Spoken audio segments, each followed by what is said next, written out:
এখন কি আর সেই যুগ আছে যেখানে শুধু মানুষের স্কুল হবে আর তারাই পড়াশোনা করবে? না, এখন যেন পশু প্রাণীরাও ঢুকে পড়েছে মানুষের মতো শেখার জগতে। তাই তো কুকুরের স্কুলের পর এবার দেখা যাচ্ছে বানরের স্কুল, যেখানে বানরদের এমন ভাবে শেখানো হচ্ছে দেখে মনে হবে যেন মানুষ বানানো হচ্ছে।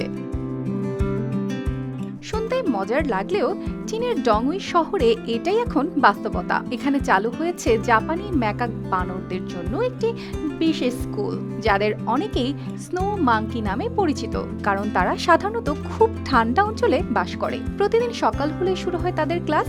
তবে এখানে বই খাতা নেই, নেই কোনো ব্ল্যাকবোর্ড, আছে খোলা জায়গা, প্রশিক্ষকদের নির্দেশ আর একের পর এক অনুশীলন। ছোট ছোট বানরগুলো কখনো লাফাচ্ছে, কখনো দৌড়াচ্ছে, আবার কখনো তাল মিলিয়ে শিখছে নাচের স্টেপ।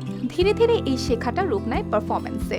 রঙিন ছোট ছোট পোশাক পরে যখন তারা মঞ্চে ওঠে তখন পুরো দৃশ্যটাই বদলে যায়। হালকা সুর বাজে আর সেই তালে তালে বানরগুলো নাচে, কখনো ঘুরে, কখনো হাত তোলে, কখনো আবার একসাথে মিলিয়ে করে কোরিওগ্রাফি।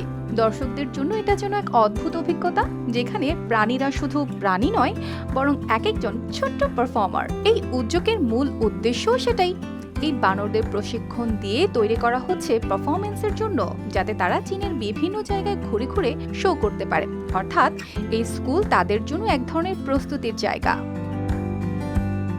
তবে এই পুরো বিষয়টা শুধু মজার বা অবাক করার নয়, এর ভেতরে রয়েছে আরেকটা ভাবনার জায়গা, যেখানে প্রাণীদেরকে মানুষের বিনোদনের জন্য তৈরি করা হচ্ছে। সেখানে প্রশ্নও থেকে যায়, এইটা কি তাদের স্বাভাবিক জীবন নাকি এক ভিন্নধর্মী বাস্তবতা? অর্পিতা জাহান, RTV।